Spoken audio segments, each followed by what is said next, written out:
Amen. Chazak ou Baruch Boker Tov et Chodesh Tov, Chodesh Tammuz, en ce jeudi 26 du mois, Baruch Haba Tzadik, du mois de juin, le 26 juin aujourd'hui. Ce shiur nous est offert ce matin par la Tzadika Elsa Uzan, Toda Rabba Elsa Yekara.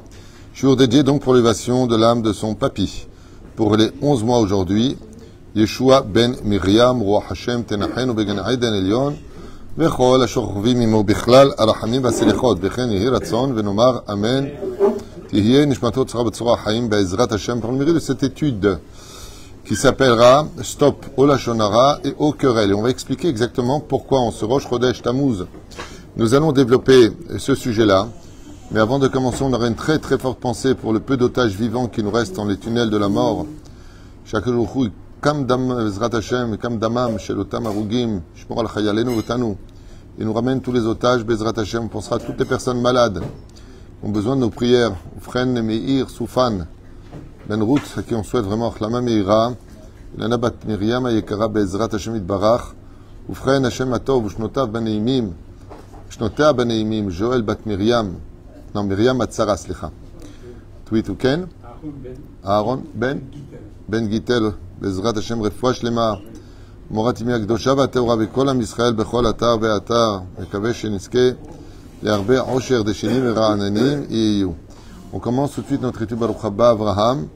Pour ceux qui sont intéressés, on pourra constater, et je vous conseille vivement non seulement d'écouter ce cours, même s'il n'y a pas grand-chose à vous enseigner, mais pourquoi? Parce qu'il est plus que d'actualité, c'est à cause de ça qu'on a que des malheurs. Donc celui qui veut guérir de ses malheurs, qu'il écoute bien ce cours. Parce que si on mettait un peu plus en pratique ce que nous étudions, on irait tous beaucoup mieux. On compterait beaucoup moins de malades et de morts parmi le peuple d'Israël. Ce que je vous dis n'est pas de moi. Ce que je vous dis, c'est une conséquence.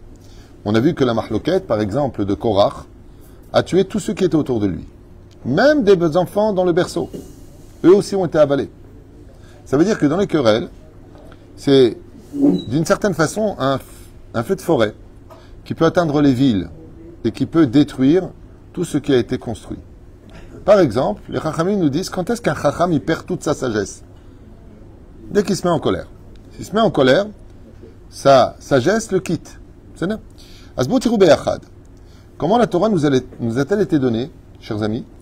C'est très important. Vous verrez que la paracha des Meraglim et de Korach, petit 1, se suivent toujours. D'année en année, l'ordre chronologique, après la paracha de Shelach Lecha, la paracha de Korach. Très intéressant.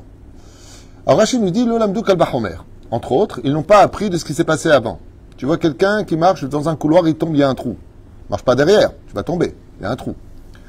La deuxième chose qu'on peut constater, c'est que ces deux parachutes de Shelach Lecha, des Meraglim, donc des explorateurs, et la paracha de Korach tombent toujours autour du mois de Rosh Chodesh Tammuz. Par exemple, la semaine dernière, on a lu quoi? Les Meraglim. Maintenant, on est Rosh Chodesh Keshuan de Shabbat. Korach. C'est quand même incroyable. Pourquoi? Parce que le mois de Tammuz et le mois de Av correspondent aux deux yeux, comme on en a fait plusieurs shiurim, et ces deux yeux-là correspondent aux yeux de la colère. C'est-à-dire que ce sont des yeux qui appartiennent à Esav, à l'ange de la mort. Ce sont deux mois difficiles. Le mois de Tammuz et le mois de Av sont des mois qui sont difficiles. Première brèche, le 17 Tammuz, qui deviendra un jour de joie à la Tidlavo, et Tisha B'Av. Quel rapport entre l'un et l'autre? Eh bien, si on observe, qu'est-ce que représente la paracha des Meraglim? Le Lashon Hara. Pourquoi le temple a-t-il été détruit? À cause du Lashon Hara. Et Korach, qu'est-ce que ça représente? La Mahloket. Le conflit. De là, tu apprendras que de faire du Lashon Hara mène au conflit. D'où la paracha de Shelach Lecha Nashim, qui correspond après à quoi? À ce qu'elle va engendrer Korach. Quand tu fais du Lashon Hara, c'est-à-dire que tu dis des vérités péjoratives sur quelqu'un d'autre, des vérités péjoratives. Le but, c'est pas de le relever, c'est de le descendre un petit peu ou de façon péjorative, même du Avak Lashon Hara. Sache que ça mène automatiquement à des disputes. Quand tu parles un temps soit fait de mal de quelqu'un, sache que tu viens de projeter un missile qui va provoquer que Korach va se réveiller là-bas. Les Meraglim ont réveillé Korach. L'un ne va pas sans l'autre. L'un ne va pas sans l'autre. Et la reine, ces deux parachutes sont toujours autour du mois de Tammuz. Nous venons de lire les Meraglim, ils ont fait du Lashon Hara. Nous allons lire maintenant Korach, c'est la Totsa. Et bien, sauf, les Meraglim sont morts et Korach est mort. C'est-à-dire que les résultats de tout cela mènent à la mort. Et c'est quand même très curieux, parce que, comme je vous l'ai dit, ce titre s'appelle Stop au Lachon Hara et aux querelles, parce qu'il serait temps de mettre un terme à cela, et malgré tout, on le sait tous, on en parle tous, mais on le fait tous. C'est-à-dire qu'on n'arrive pas à calmer cela. D'où est-ce que ça vient? Nos sages de mémoire bénite nous disent que le juif a une mitzvah. Nous, les juifs, entre nous, nous avons le devoir de nous reprendre quand on fait des mauvaises choses. Le seul problème, c'est que quand c'est mal cadré, quand c'est mal dirigé, quand c'est mal cautionné, on va tout de suite plonger dans la critique. C'est-à-dire qu'au lieu de dire à une personne, on ne parle pas dans une synagogue, on va dire, arrête de parler dans la synagogue, tu parles tout le temps dans la synagogue. Là, tu viens de faire du Lachon Hara, du Moshe Shemra. C'est bien ce que tu as dit. D'arrêter de quelqu'un parler à la synagogue, c'est une grande mitzvah. Dans cette génération, c'est compliqué, parce que il va te dire tout de suite, pourquoi toi tu parles pas? Au lieu de dire merci de m'avoir arrêté, parce que quand on parle dans la synagogue, dans le cas où vous ne savez pas, on pourrit son mazal. On peut annuler des contrats dans la journée ou se provoquer une maladie. Dans le cas où vous ne le savez pas, regardez le Zohar Kadosh, pas moi. Ben le Halek Beloké Israël, la Shrina elle s'en va, et sa prière n'est pas écoutée. Donc on rend service quand on dit à une personne. Le problème, c'est comment tu vas lui dire. Et la nature du juif, c'est de parler des autres. Parce qu'il veut une amélioration comme on est différent des autres peuples. Quand quelqu'un fait une mitzvah, on va tous en profiter. Quand quelqu'un fait une avéra, un péché, on va tous le payer. Un juif, s'il y a une phrase au monde qui n'a pas le droit de dire, c'est la phrase « je fais ce que je veux ». Tu ne peux pas le dire en tant que juif. Tu ne peux pas dire cette phrase. C'est comme quelqu'un qui a des menottes qui sont attachées à toute une ribambelle d'enfants, d'adultes, de personnes âgées. Il dit « je veux sauter ». On dit « non, tu ne peux pas sauter ». Tu ne peux pas faire de péché, parce que si tu pêches, si tu fais pas Shabbat, si tu es pas Shomer Brit Mila, si, on va tous le payer. Quand on dit, quand il fait beau pour tout le monde, c'est vraiment le cas de dire pour nous. Et quand il pleut pour tout le monde. Il n'y a pas, je suis là, il n'y a pas de pluie, toi tu n'as pas de pluie à côté. Ça veut dire que nous sommes dans une situation où on est poussé à faire du Lachon Hara. Pourquoi? Parce que nous avons la mitzvah de, c'est bien ce qu'il fait lui, il a le droit de faire ça lui. Parce qu'on est un membre. C'est comme si que le mec il a mal au doigt, il va chez le médecin, et le doigt il dit au pied, de quoi tu te mêles, pourquoi t'es avec moi, tu me suis comme un rat là, depuis tout à l'heure, qu'est-ce que tu veux chez moi? Il lui dit en douille, c'est moi qui t'y ai emmené. On est un corps. Un doigt c'est à lui, c'est un membre. Un pied c'est à lui, c'est un membre. Ils sont loin l'un de l'autre. Mais tu peux pas aller chez le médecin sans tes pieds, excuse-moi. Ce qui fait que quand un juif va quelque part, il emmène le peuple avec lui. Quand un juif fait un kiddush Hashem, on dit bravo les juifs. Quand un juif est un arnaqueur ou un voleur, chasvé shalom, on dit regarde les juifs. Il n'y a pas de l'un et l'autre. La guerre des sunnites et des chiites, c'est une guerre où si tu es sunnite, tu es de mon côté, si tu es chiite, du mien. Ça veut dire que nous avons toujours des partis. Parti socialiste, parti communiste, parti ce que tu veux, les républicains, les démocrates. C'est-à-dire que chacun est dans un camp. Israël ne peut pas appartenir à 2, 3, 4 camps, c'est impossible. Ça s'appelle Mahane Israël. Le camp d'Israël. C'est-à-dire que nous, on n'a pas cette possibilité de... Donc, en tant que nature, d'être responsable et garant les uns des autres, qui est Am Israël Arevim Zelazé, on est poussé à faire du Lachon Hara. Donc, il va falloir nous... Oh, tu vois, des pompes. Oh, contrôle. Pas d'émotion. Attention à ce que tu vas dire. La Torah nous met en garde et nous dit, si tu dis du Lachon Hara Leshem To'elet, c'est-à-dire dans l'avantage de... Inematov Manaim. C'est-à-dire que le but, c'est de construire et pas de détruire. Le but, c'est de relever la personne. Le but, c'est de trouver une solution. Tu vas voir une personne qui regarde, lui, il ne s'en sort pas du tout financièrement. De toute façon, il ne sait pas gérer. Pourquoi tu viens de dire il ne sait pas gérer? Pourquoi ce mot? Il ne s'en sert pas financièrement. Est-ce que tu peux faire quelque chose? Il y a toujours le côté, surtout quand on est sfarad. Vous, les Ashkenazim, que Dieu vous dit, vous êtes un peu d'ambarad. Donc ça vous a un côté un peu d'ambarad. Roger, tu as vu que... Je vous adore, hein, attention. C'est carré. C'est vrai qu'on entend rarement, dans le monde ashkénaze, il n'y a pas le côté tunisien. Nous, on est spéciaux, la vérité. Les Tunisiens, on est au sang chaud, nous. Hein? Un Tunisien, il a le sang chaud. Hein. Oualia, dis-moi, encore il part en vacances, lui. Blianara, que Dieu lui rajoute. Enfin, je trouve qu'il part quand même beaucoup. Hein. C'est très spécial, les Tunisiens. Ouais, le mec qui dit que tu crèves, mais que tu es très à mes types, t'inquiète pas. Faut pas en dire du tout. Qu'est-ce que tu es en train de dire que... D'ailleurs, que quand tu vas chez quelqu'un, Hanoukat Baït, par exemple, il a eu le mérite d'acheter une très belle maison. Alors tu dis, j'ai fait mes odds, bli ainara, tu as une traite bli ainara. Oui. D'accord? Tu as une Mais traite. ça, c'est pas déjà le top départ de la chanson. C'est le top départ. Non, c'est pas du top, c'est pas du lachon hara. Que Dieu te rajoute bli ainara, c'est que Dieu automatiquement t'aide. Parce que pour être sauvé de l'ainara, il faut l'aide de Dieu. Et les initiales de Dieu aide-moi, c'est quoi? En hébreu. Dieu aide-moi. Be Ezrat Hashem.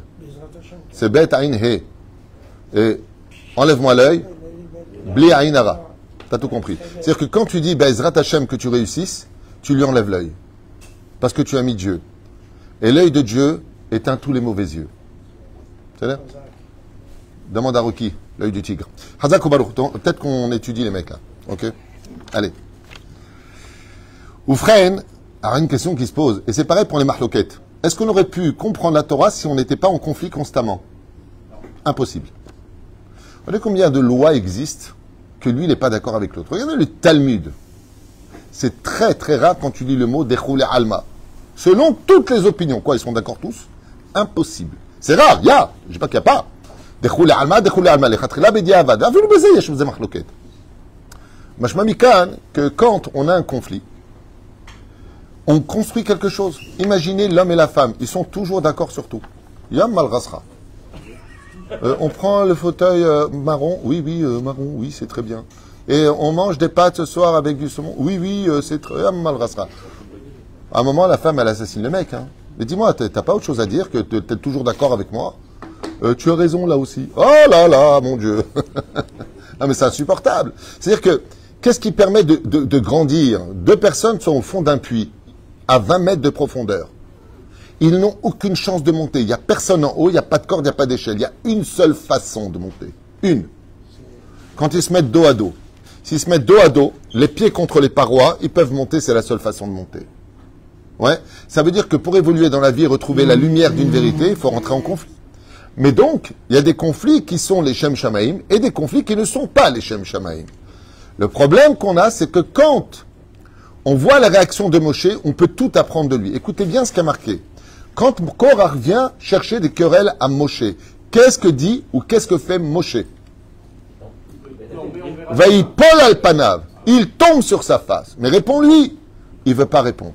Pourquoi? Parce que la Torah vient nous apprendre que quand quelqu'un vient de chercher des noises, quand quelqu'un vient de chercher des problèmes, et que son but, ce n'est pas de dévoiler les 3 points d'un vrai conflit. Un vrai conflit qui a le droit d'exister, c'est quand il est basé sur la 18e Mishnah du premier chapitre de Masechet Avot au nom de Rabban Shimon ben Gamliel, qui dit le monde tient sur 3 piliers, il est faux. La vérité, la justice et le shalom. Aladin, Alemet, Vala Shalom. Donc, d'abord la justice, la vérité et la paix. Ou comment ça finit? Avec la paix. C'est-à-dire que j'ai un conflit, parce que je veux sortir, attends, mais qui a tort ou raison? Qui doit des excuses à l'autre? Donc j'ai besoin de faire justice. Ensuite, où est la vérité? Et non pas la réalité. Regardez le cours que j'ai fait entre la différence entre la réalité et la vérité. La vérité, c'est un état de fait. La réalité, je peux le créer. Par exemple, bah oui, tu t'es mis en colère. Oui, mais tu m'y as poussé.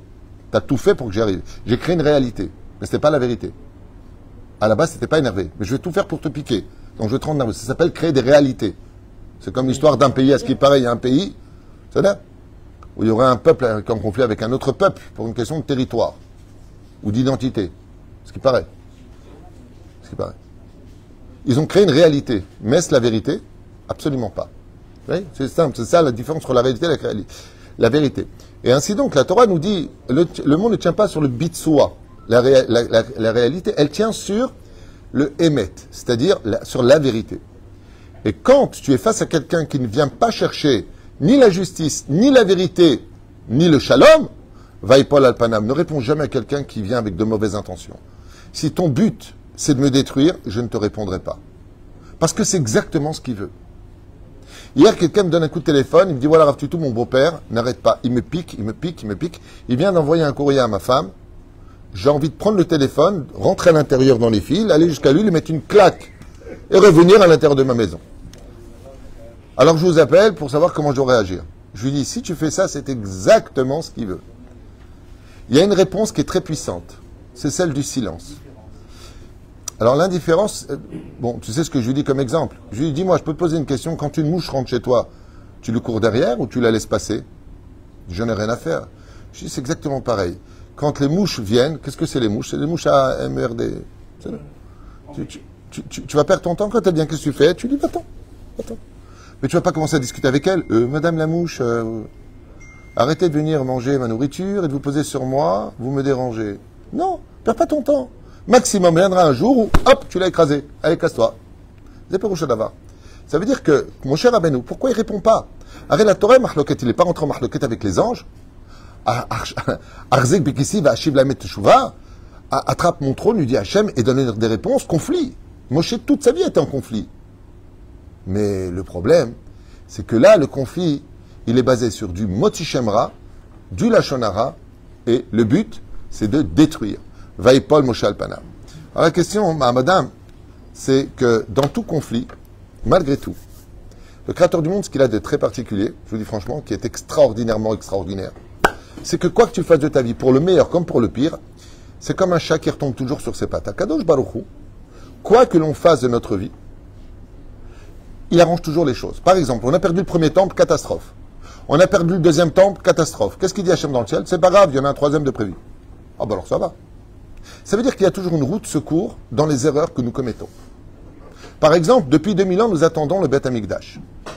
La Géoula, on en a ras-le-bol de l'attendre. Mais la Gemara nous dit, sache une chose. Malgré le fait qu'on n'arrête pas de te prédire que ça y est, maintenant c'est la Géoula, Machachela, c'est bon, n'oublie pas un détail.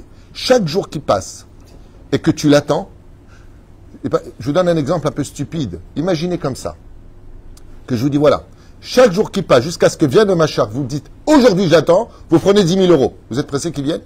D'un coup, vous allez voir, ah ben, ils prennent son temps alors. C'est bizarre. D'accord? Je dis, mais attends, mais c'est exactement ce qui se passe dans le ciel. La Gemara nous dit, tu crées un ange, le fait de dire, Bezrat Hashem aujourd'hui, Mashiach, il vient. Ouais, il n'est pas venu. Eh, combien? Ça fait 10 000 ans que tu me le racontes. Quand j'étais petit, on m'a dit qu'il allait venir. Maintenant, j'ai 80 ans. Quand est-ce qu'il vient? Ça veut dire que ça fait 80 ans que tu ramasses des lingots d'or si tu l'as attendu tous les jours. C'est-à-dire que quelque part, dommage qu'il n'est pas là. Todarabba qu'il ne soit pas encore venu. Ça laisse le temps à mes enfants de faire teshuva. Ça laisse le temps à mon frère d'exister, de faire teshuva. Parce que quand il vient, c'est plus possible tout ça. Donc, résultat des courses, chaque jour qui, malheureusement, annonce son absence, dévoile une dimension extraordinaire. Et c'est ça le shiur que je voulais partager avec vous, pour le partager. C'est que, qu'est-ce qui s'est passé? Madame Shel Moshe, Aaron, Kohen, Gadol, Vechen, Kohalim, Valeviim, ont été tous rediscutés. Dans la paracha de Korach, vous allez voir que les Kohanim, le Kohen Gadol Aaron, que voulait donc prendre Korach, Moshe Rabbeinu et les Lévi'im ont été discutés. Korach vechol adato. Ils sont tous venus dire, nous aussi on veut. Donc ils ont ébranlé les statuts de la hiérarchie du service divin. Est-ce que là tout va bien? Parfait. Korach bemankom Aaron a Kohen, o Moshe. Korach il a dit, moi c'est simple, ou Moshe tu dégages, je prends ta place, ou Aaron je prends ta place. Bechen kol adato, ainsi que toute l'assemblée. Shel Korach pikpeku al tafkidam shel eshvatim. Ils ont tous commencé à dire, oui, je ne comprends pas pourquoi Oziel ben Elitzaphan, c'est lui qui est nommé. Moshe t'a nommé que les gens de ta famille. Hein, tu fais comme certains partis, en fin de compte, si t'es avec moi et si t'es de ma famille, je te fais pas ça avant les autres. C'est de l'injustice. Vetsahar gadol, vemetim rabim yatsumize. Et le résultat était qu'une grande mort s'est instaurée au sein du peuple d'Israël, un grand désarroi. Aval ha'ason hazeh, ovil besof le chizouk, atafkidim. De quoi nous parle la paracha? Jusqu'à la 5e, 6e montée, donc à partir de la fin de la 5e montée, toute la Torah nous parle de la catastrophe, des conséquences d'une dispute et du Lachon Hara. Mais à partir de la 6e montée jusqu'à la fin de la paracha de Korach, elle nous parle des tafkidim et du salaire et des rôles à jouer dans les tribus d'Israël. À quoi elle a servi cette dispute? C'est extraordinaire. Donc Chachamim nous disent, regarde bien comment la Torah est faite, comment Dieu y répare les choses. Des fois, d'une catastrophe, tu peux régler encore plus de choses. Par exemple, entre Michael et moi, ici, je pense qu'à peu près 2 mètres. On était amis. Il y a une corde qui nous liait de 2 mètres. Mais on a une dispute. On a coupé la corde. Maintenant, on peut s'éloigner à des kilomètres, puisqu'on n'est plus lié par cette corde. Mais ce qui va se réaliser, c'est que par la suite, on va faire la paix. Pour faire la paix, il va falloir remettre cette corde. Cette corde, donc, pour qu'elle soit 1, il va falloir faire un nœud. Si une corde faisait 2 mètres et que j'ai coupé en 2, combien j'avais de mon côté? 1 mètre. Et du sien, 1 mètre. Maintenant, pour faire le nœud, j'ai besoin moins de 15 cm de ma corde, 15 cm de la sienne. Donc, combien il me reste sur mes 2 mètres, maintenant qu'on est reliés? Combien il me reste? 1m85. 1m70, j'avais dit 15 cm. Bon, 1m70. Alors, si je comprends bien, avant la dispute, j'étais à 2 mètres. Et maintenant que j'ai fait la paix, je suis à 1m70 de lui. Ça veut dire que je me rapproche. C'est pour ça que la tchouva est plus grande que tout. La tchouva, c'est quand je suis capable de reprendre une relation, une reconnexion, qui va venir directement de la relation que j'avais avant. C'est-à-dire que de la catastrophe sort toujours un bien. Et ça, c'est la force d'Hachem. À Kadosh Baruch Hu, quand il y a eu l'histoire, justement, avec Rabbi Akiva et ses compagnons qui ont vu un renard sortir du sein des saints, ils se sont mis à pleurer, lui rigolait. Pourquoi? Il dit, parce que vous pleurez parce que ça fait 2000 ans qu'on n'a plus de contact avec le Beth Amikdash. Mais moi, je rigole parce qu'on va se rapprocher de Dieu comme jamais avant, ni pour le premier, ni pour le deuxième. Nous avons été proches d'Hachem. C'est-à-dire que d'un mal peut sortir le bien. Bon Rebbe Ahad, ce que nous disent les Chachamim, 2 secondes. J'avais une histoire à te raconter là-dessus. Ça vous intéresse? Non, mais je m'en fiche, de toute façon, c'est dans le cours. Alors, juste avant, je finis quand même avec ça. Moshe Nafal al-Panav, comme je vous expliquais, Kedelo la lot gibor, yoter.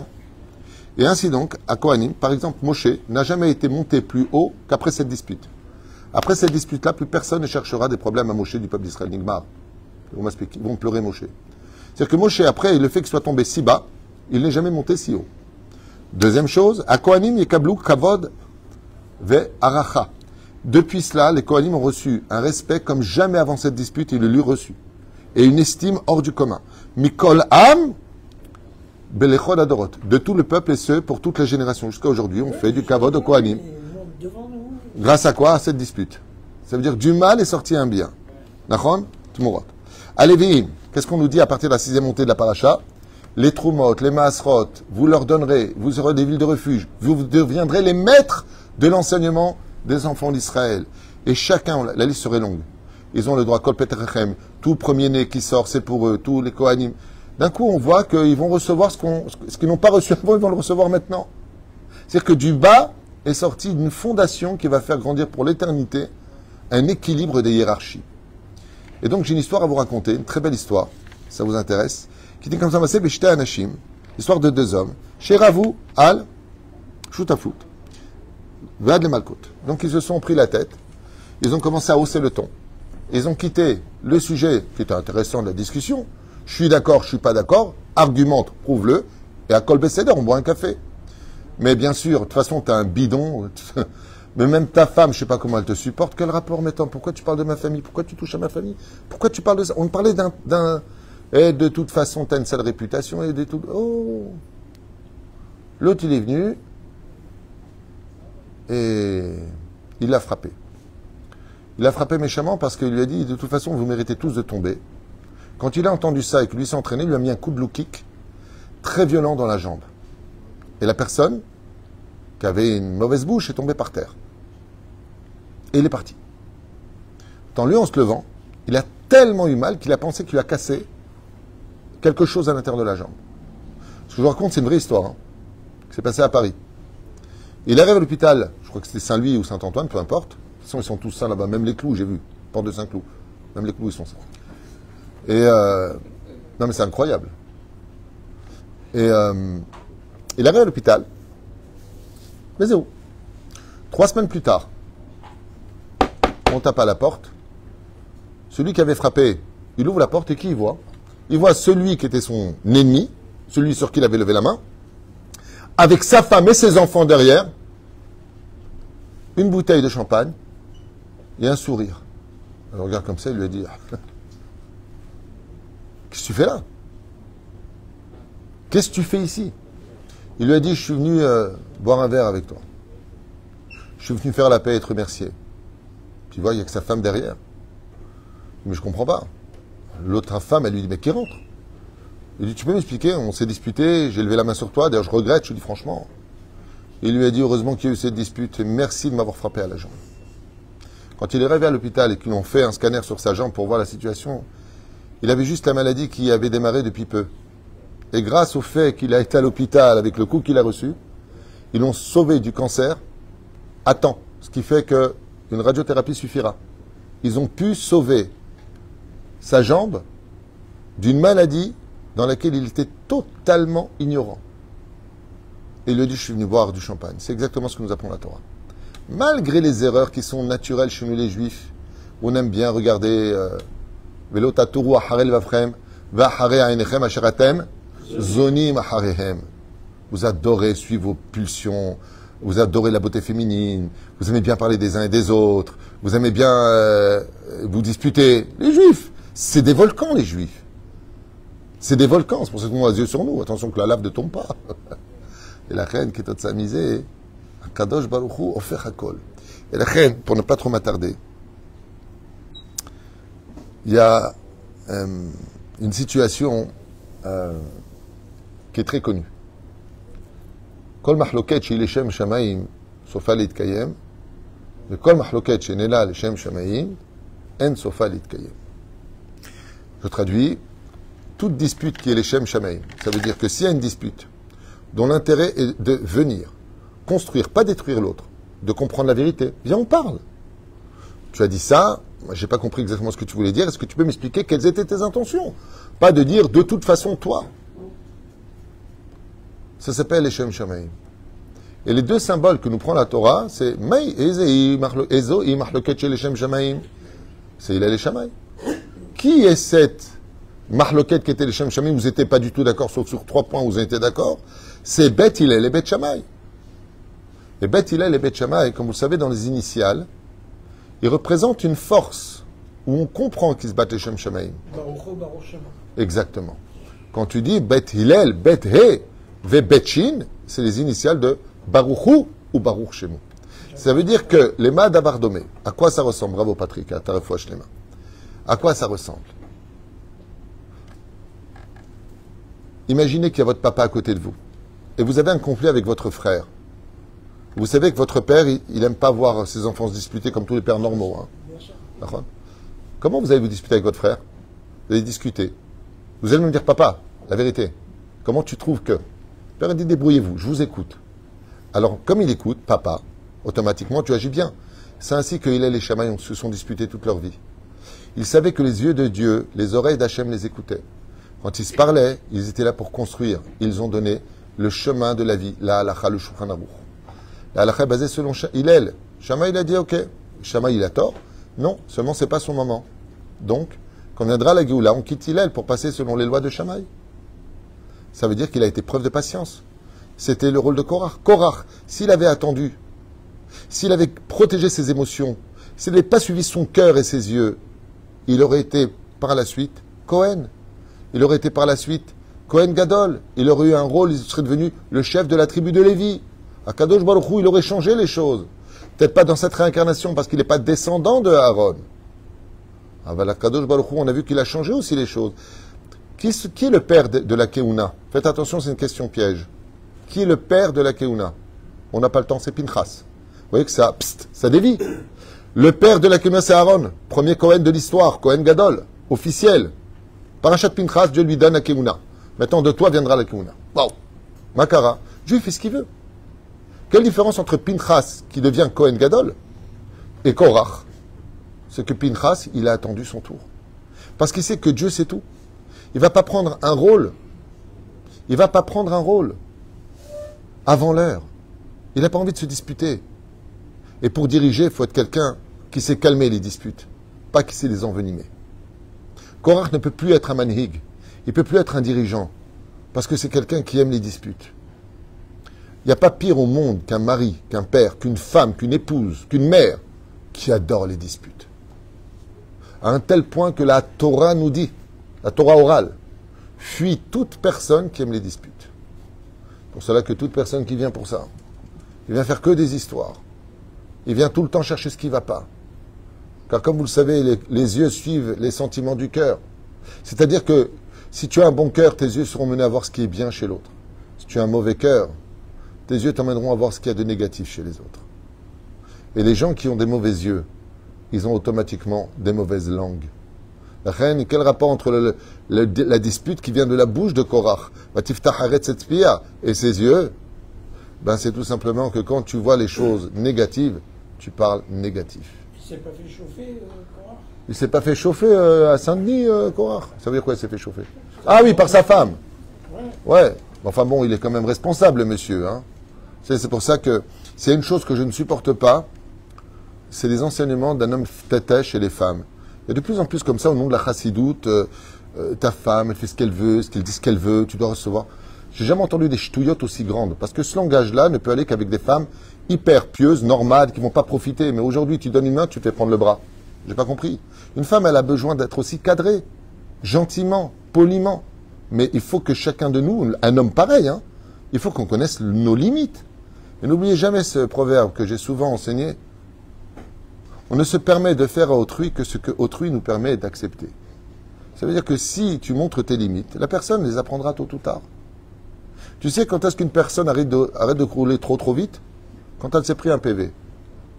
On lui a fait comprendre qu'il peut se faire choper. Et d'un coup, il roule doucement, le mec est bien. C'est ton cas. La reine Bezrat Hashem, au contraire, t'es pas d'accord en tant que mari. Une femme qui t'influence, les rats, altishma bekola. Il y a des gens, ils acceptent toutes leurs femmes pour ne pas rentrer en dispute. Mais les points sur les i, ça va pas, non? Être un homme, ça veut pas dire être un paillasson. Être un homme, ça veut dire quelqu'un qui sait argumenter et prouver à l'autre que Bémet, il a eu tort. Il n'y a pas plus fort au monde que de provoquer que l'autre demande pardon. Et ça, c'est la Géoula qui nous l'offrira. Comme viendra le Melech HaMashiach, et la vérité sera sur terre. Toutes les nations qui nous ont le plus haïs, toutes les personnes qui nous ont le plus critiqués, seront les personnes qui viendront nous demander pardon. C'est quand même fou. Hein. À la fin des temps, il y a marqué Ya'avducha Amim, Ve'ishtahvu lecha leumim. Les nations du monde viendront écouter Israël.